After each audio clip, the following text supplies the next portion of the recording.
सुजय विखे पाटील गौतम अदानी यांचे सारथी। गौतम अदानी हे सध्या सर्वात श्रीमंत उद्योगपतीपैकी एक आहेत। अदानी उद्योग समूहाचे ते प्रमुख आहे।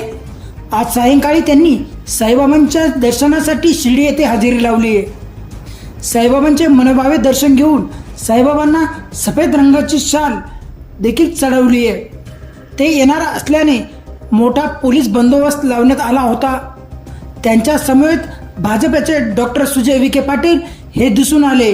श्री साईबाबा संस्थानच्या वतीने मुख्य कार्यकारी अधिकारी गोरक्ष गाडीलकर यांनी त्यांचे स्वागत केले।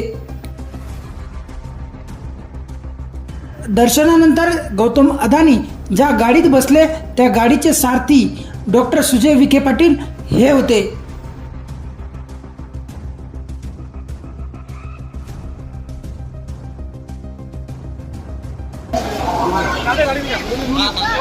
चला